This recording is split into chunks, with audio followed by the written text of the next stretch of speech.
Assalamualaikum warahmatullahi wabarakatuh.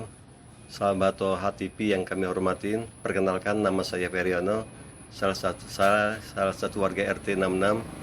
Saya mau bertanya, apa hukumnya bagi orang yang melaksanakan ibadah puasa tapi tidak melaksanakan sholat 5 waktu? Terima kasih atas pertanyaan saya dan saya tunggu jawabannya. Wassalamualaikum warahmatullahi wabarakatuh. Waalaikumsalam warahmatullahi wabarakatuh. Pak Feriono, ini beliau bertanya tentang orang yang berpuasa tapi dia nggak sholat, ya, puasa tapi nggak sholat, ajib, ya. Jadi dia pilih-pilih nih, dia puasa tapi sholat dia nggak lakukan. Memang dalam hal ini ada dua pandangan para ulama. Kalau ulama-ulama yang ekstrim, mereka berpendapat ya puasanya nggak diterima karena dia sudah tinggalkan sholat. Alasannya apa? Alasannya karena sholat itu adalah tanda seseorang Islam atau tidak. Jadi kalau dia tinggalkan sholat berarti dia bukan muslim, ya, artinya dia kafir. Nah, kalau dia kafir, dia puasa, ya, puasanya orang yang kafir yang tidak Islam, puasanya tidak sah. Nah, ini menurut sebagian pendapat para ulama, ya. Dan pendapat ini cukup ekstrim, ya. Akhirnya akan menyurutkan langkah orang untuk tidak berpuasa juga akhirnya, ya.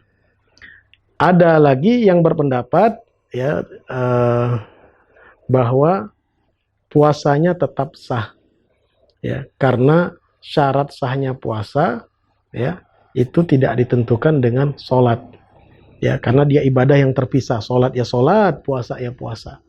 Jadi selama dia menjalankan puasa sesuai dengan syarat dan tuntunannya, maka hukum puasanya tetap sah, ya. Mengenai sholatnya, nah itu nanti dia harus tanggung resikonya, ya, dia harus tanggung resikonya. Karena ketika bicara masalah hukum, kita tidak bicara masalah diterima atau tidak diterima.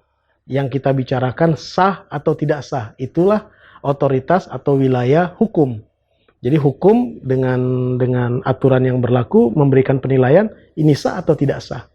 Ya, bukan ini diterima atau tidak, karena diterima atau tidak itu antara dia dengan Allah. Tetapi untuk bisa diterima syarat utamanya harus sah dulu. Ya.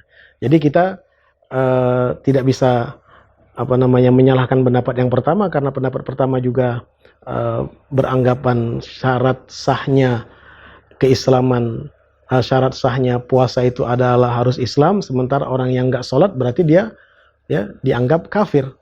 Ya, tapi di pendapat sebagian ulama lagi nggak sampai sejauh itu, ya. Apalagi kalau dia meninggalkan sholatnya hanya karena malas-malas saja, kecuali kalau dia meninggalkan sholatnya yakin bahwa sholat itu tidak wajib, dia ingkari kewajiban sholat, oh berarti dia kafir. Kalau dia kafir, otomatis, ya, ibadah puasanya tidak diterima, tidak sah. Karena syarat sahnya ibadah puasa itu harus muslim, harus Islam, ya. Jadi untuk Pak Feriono jawabannya untuk puasanya tetap sah, ya. Mengenai sholatnya bab lain, ya. Dia berdosa karena meninggalkan sholat dan dia wajib mengqadha sholatnya, dan dia harus bertobat karena dia meninggalkan sholat itu. Mengenai puasanya tetap sah. Wallahu a'lam.